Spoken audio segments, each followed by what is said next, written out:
Well, citizen safety is some of the highest priorities for city leaders. And of course, with the climate change, we've all made substantial commitments to the sustainability, to carbon neutral. So how are we doing on that in terms of reduction in pollutions? We're trying to move away from more paper towards e-government. Health and sanitation is key. But we have a lot of data and we have a lot of systems, but how do we integrate it all to make sense? Because that's really the problem, right? And managing the diversity and interests of different people across organizations, across communities, and different areas of culture. So there's a lot to do if you're a city mayor, a city leader, or a country leader. And artificial intelligence and the right kind of integration technology really can substantially help in moving that forward. So just some examples. When I can make my city operate more efficiently, that's a benefit to everyone, right? When everyone feels safe in the city, that's great. When my energy supplies and utilities are stable, and again, we take it for granted living here, but in many countries, there's a lot of problems with having stable energy and stable energy supplies. The other thing is, when emergencies come, are we prepared? So when emergencies happen, what is our crisis management process? Is it kicking in? Is it doing well? Right, and so, and you've seen just recently from the United States, of course, there's huge problems there, and you never can sort of focus enough, I guess, on crisis management. But if you use AI and if you use good integration of data and early warning, you can really cut down the number of incidents and the way that you manage your society and the people as incidents occur. But of course, there are many other things. The traffic and mobility we talked about. If you're really serious about cutting the carbon footprint, you need smarter buildings, right? Ones that use less energy. Some of my favorite areas, of course, are sustainability. How are we using the solar panels? Are we creating energy from renewable sources, from hydro, from wind farms? How are we doing on that? Are we doing it efficiently? Are we planning the solar panels and the wind farms in the right places? So these are all critical questions, and one of the big areas that challenges in the world is food security, right? A large number of countries import the majority of their food. So naturally, when we're looking at resilience of a country, we need to build better, smarter agricultural methods to be able to survive and grow. So there's just any number of use cases that we need to address. And artificial intelligence has a role to play in all of these in developing livable cities. When we look to build solutions, I think this is the roadmap for the future from the United Nations that says, if we're going to have a great world to live in, we need to get to many of these sustainability goals, right? And so when you look at building and using AI and building integrated smart cities, clearly number 11 is one of the top tasks, but also building a better industry, building a better workforce space, and that action on climate. These are all critical components, and if we're not addressing it, as we all know, the world is going to be in a bad place. So technology is definitely there to be able to help us on that journey. So when we look at smart cities as a business, you go, well, how much money because in the world is driven by money, right? So how much people will spend on smart cities and infrastructure? Well, today, we're really around coming up to the 1.7 trillion US dollars. That's a lot of money, right? And so, but that's nothing compared to in a few years' time, we're going to be at 6.8 trillion. That is the dilemma that we have to face. We have to build, we have to invest in cities much stronger, much more in depth than ever before. And the good news is, if you're a technology company, is IoT, Internet of Things, and AI, that combination of data will be essential for achieving that. And that AI and IoT will be a significant part in spending across many of these use cases. So as you see here in GITEX, many organizations are looking to address many areas, and pre-site, we're at the forefront of being able to deliver this. So smart cities are not new. Every time I go to a country, they say, are you a smart city? Yes, we've got a smart city. So everybody wants to be a smart city, everybody, right? But what are they really doing about it, right? So you can see any number of these cities here. They're doing great, but there's much more to do. And so they're very much at perhaps this early stage, or they're developing or adapting. This is a multi-year journey.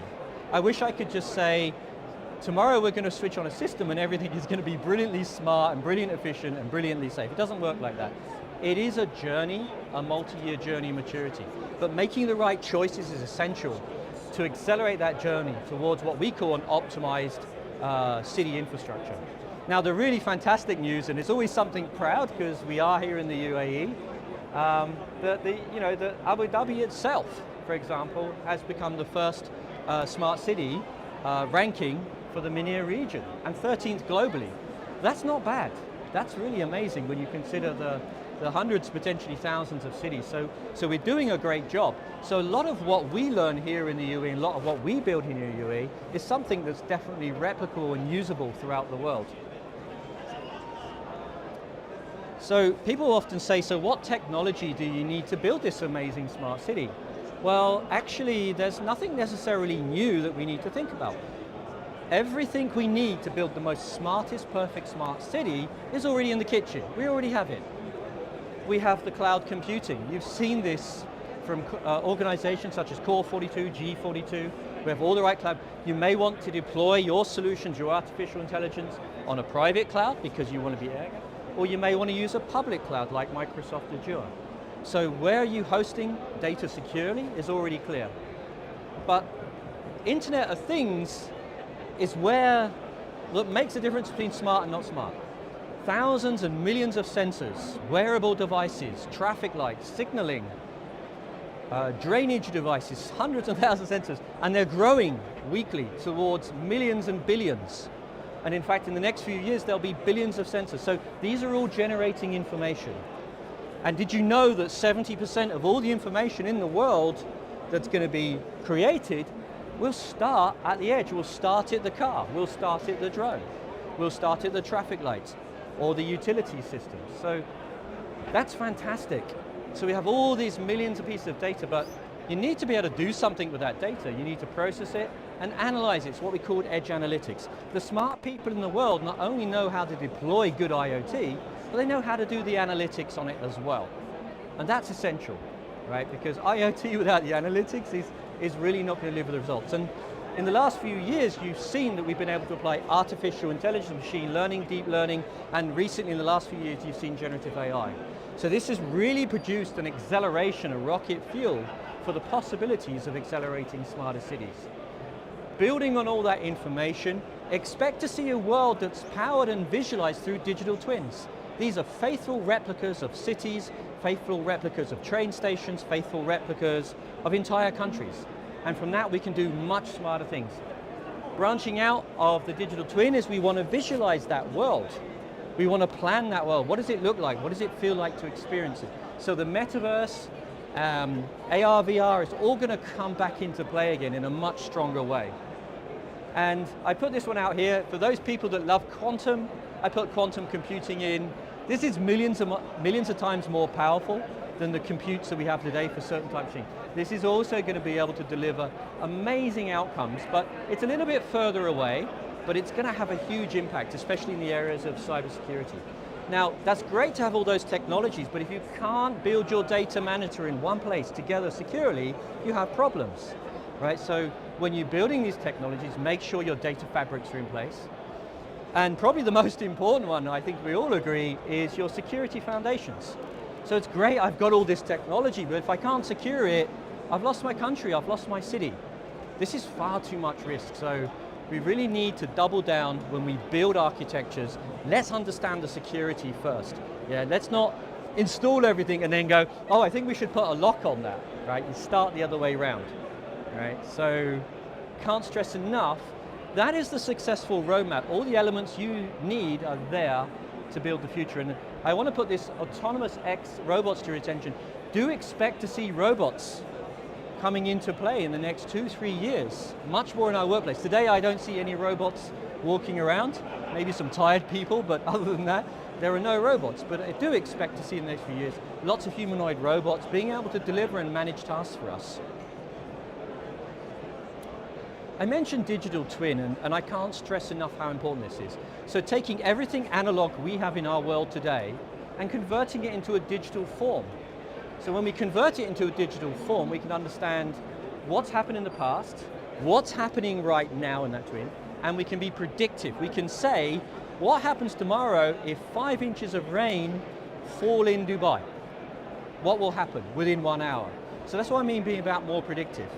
When we're able to be more predictive, we can plan much smarter, build much smarter. So we can simulate and test our building before we build it. Before we spend a single dirham on any project, we build it in a digital twin first, so we don't make mistakes. We can test, analyze it, and review it. Then if we love it, we think it makes sense, then we'll build, and then we'll integrate that with sensors. Right? So just some examples of what are you going to get out of that. I'll understand what the demand is for my traffic, for my e-scooters. I'll understand my logistics routes and supply chains. I can look at the sea rise, because the sea is rising whether we like it or not. That affects many, many countries. So what is the prediction if you're planning? What does that mean to us? How do we build differently? Air quality and health is key, right? Many of the diseases in the world are actually air quality based. So, things into lungs. So managing air quality, understanding its sources and controlling it can be super important. But whether it's noise pollution in a city, again, whether it's understanding where my energy is coming from, my consumption, who's using what, are we inefficient? Everything can be modeled in a digital twin, and this is the future that you're going to see in the world. It's already in manufacturing in a big way, and you're seeing this now come much more into play in smart cities, and Abu Dhabi is a perfect example that have implemented a complete digital twin of their city. So they're going to really start getting those benefits from planning. Now I mentioned cities, but if you're a railway operator, I can bring this to my rail network. I can understand my passenger flows, I can understand my railways, my track info. I can have a complete railway station in a box. I can completely test and evaluate loadings on the station, what happens if I change my operations. So I can see everything in my station. I can simulate, I get real-time data of passengers and trains. I can predict what happens if I have too many passengers on a certain time. I can plan better for my station operations, optimize my real-time operation, and very importantly, I understand my assets. I understand what needs to be maintained. Because just like in life, a lot of the money you spend on things is actually maintaining and keeping something in good order, not initially building it. So the biggest failing I've seen in cities around the world as they go towards smart cities is they have different data. So you all know that AI is no good unless it feeds on good quality data. So where is the data that runs a city? Well, the data sits in different silos. It might be different government agencies, it might be different operators. So it's good if they can start to share. So here we see an example where they're connected and they start to share certain amounts of data. So already they're going to start to enjoy some of the benefits of AI. But the whole thing about AI, as you know if you've been using things like ChatGPT, is if you don't have all the data sets in place, you don't get the right answers. You get hallucinations and crazy sort of answers that make no sense. So as soon as, it's great to get people sharing, but ultimately, you need to get them to this, because this is the model for smart cities. When people are able, subject to compliance and security, share their information, that can be processed, ingested into AI, and then you can truly deliver those optimized outcomes that we talked about. So again, no matter what industry, data is your key, as much data, because without that data across the different organizations, you cannot make the right decisions, period. You'll always have blind spots, so you'll never truly be that smart city, or that smart nation indeed. Now, I don't want to trivialize it, data is vast, right? So think about it. Where do all your data, this is an example of police, for example. Where would all my data sources come from? There's hundreds of different types of data sources. I go court records, incident reports, arrest reports, but then what's the different types of data? Are they in Excel? Are they structured, unstructured? Is it geographical data? Is it behavioral data, financial data? All these sources of data need to come together to truly make sense. And so that really is the biggest journey that you will take when you embark on making anything smart, is bringing both the sources and the data together in a way that makes sense, that you can deliver those outcomes. So if I was to visualize what would a perfect infrastructure look like, what would a perfect architecture look like if I wanted to build an optimized smart city? Well, clearly across the top, I would need all those different use cases. So environment services, we talked about air pollutions, mobility, public safety, traffic management's a big one, a command and control center so that we can see everything. But again, they're all silos. So it doesn't make any sense unless you can connect them into a core fabric.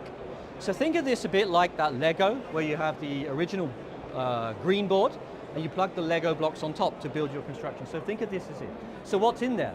You've got embedded artificial intelligence, you've got analytics, you've got rules engines of who can see what data at what time. And then you have your large language models, your IoT services. So this is the natural layer to be able to surface those results that you're really looking for to deliver the outcomes. And I mentioned earlier, do I want to deploy on a cloud, or do I want to deploy on-premise? Because some people say I don't want to deploy on a public cloud, and that's okay. Some people want that choice. So it doesn't matter whether on-premise or on-cluster, in a public cloud or in a sovereign cloud, like what Core42, G42 offer as well through the Microsoft platform. At the end of the day, that is the best practice architecture. Cybersecurity, looking at it end to end. You do not just protect in one place, you protect the whole life cycle and ensure that you're in compliance with government policies and laws that are in place. So how do you put that framework in place? When you get to that, that's really the most perfect architecture. Every time I'm working with smart cities, we're somewhere on that journey. The biggest mistake to make is to miss this connection fabric, because then you end up with a bunch of solutions that are not able to talk and share with each other. So the techies might love this little piece, but essentially what we're bringing to the market today, and we just announced today, is what we call the Intelli platform. It's an intelligence platform that brings all the different types of datas that we need. Data collection, integrate the data, visualize the data, manage the devices, the millions of devices at the edge, manage the different types of edge computing and analytics, manage all the alerts and messages that we're getting that are essential to build smart cities. But it must be resilient. Things break, so it has to be resilient. It has to be built on microservices. And I mentioned security and compliance. Now, what you see here is AI is at the core, and I've got these things here called the receptors. They're listening and tuning into the city platform. And when you have that, you have the best combination of delivering a smart city. And again, you see these integrations, traffic, command and control, public, smart, environment. When you bring all these pieces together, snap them into this framework with artificial intelligence at the core, you really will have absolute amazing success. And it's been very difficult for cities and governments to get to that stage, but at least by providing such a platform, with the Intelli platform and with our AI Vitruvian at the core, it now is achievable. You can really do amazing things. So this is a lot more detailed. I won't go into any of these particulars. You can snap away with the phones. But city management, asset management, people management, industrial management, and process management. Millions of different types of sensors. Deploy on Azure Cloud, deploy on premise. That's our intelligence core. And I mentioned digital twin. Digital twins are really amazing. Everything will be a digital twin. A digital twin of our house, digital twin of our building, digital twin of our car. Everything will be digital twin. Everything will be visualized. So that's really the future. So when you build such a platform, you're in a fantastic way. And whether you're applying that to a railway, to a port, to an airport, it doesn't matter. At the end of the day, it's about smart data, accurate data being processed correctly. And just to give you some examples, for example, if I want to get emergency services from one location to the other, what kind of data sets do I need to bring it in? So what's the closest hospital for a particular type of situation? Closest ambulance? The first responder, where are they located now? Making signals green so that the fire and the ambulances can pass through quicker than being stuck in traffic jams. But it's many more. Have a chat assistant. There is an incident, please guide me on what to do. Right, so this actually speeds up and makes our processes more efficient. Where are my people? What are they doing? How are they doing? And reduce human errors. So the more you can automate, the less human errors that creep into the system. And so that's fantastic. So we see that all smart cities have that kind of approach. Now, where are you getting that data from? Databases, data lakes, data warehouses, large language models that are expert systems, and general large language models, and what I call the data river, the ability to pull all this information that's flowing back and forwards. When you do this, you really have a fantastic situation, and certainly a city or a business to be proud of. But let me share with you something. I can talk about technology all day, and I love it, and it's great. And I mentioned to you already, it's already in the kitchen, so we can do that.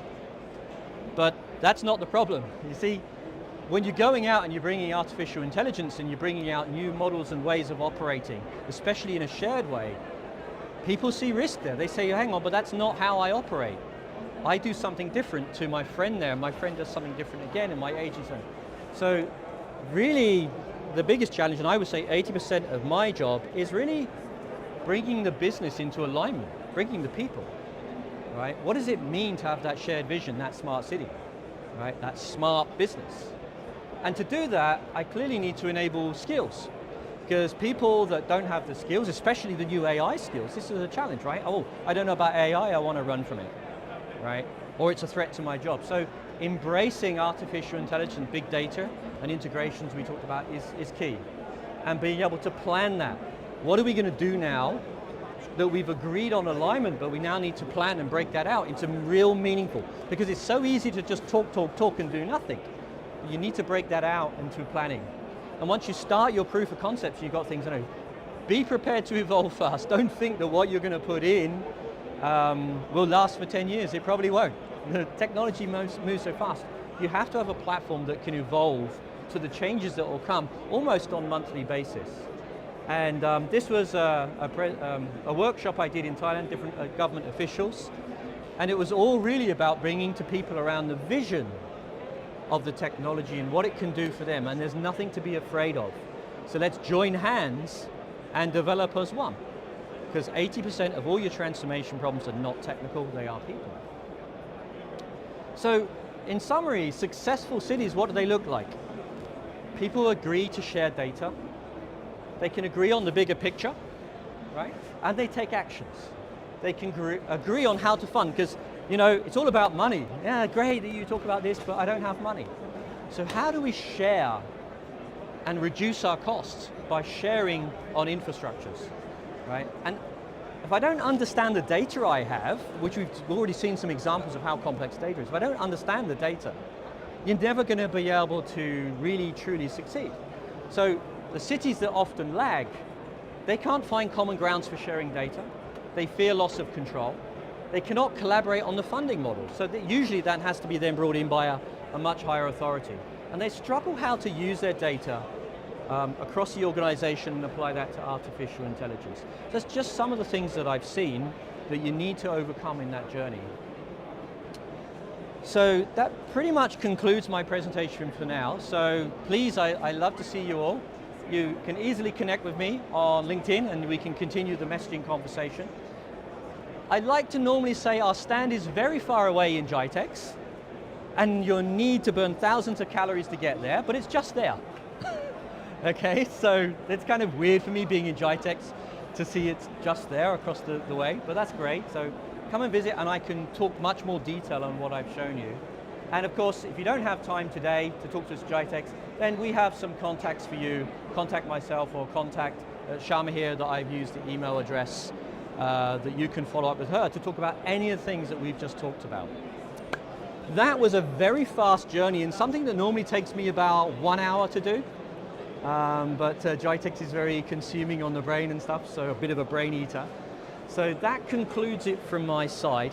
Whatever you do, whatever industry you're from, hopefully that's been interesting, a bit motivating to get your people all fired up to move forward. Remember, it's about the people. Technology we already have, it's sitting over there waiting for you. So with that, I wish you a wonderful, wonderful GITEX, and thank you very much.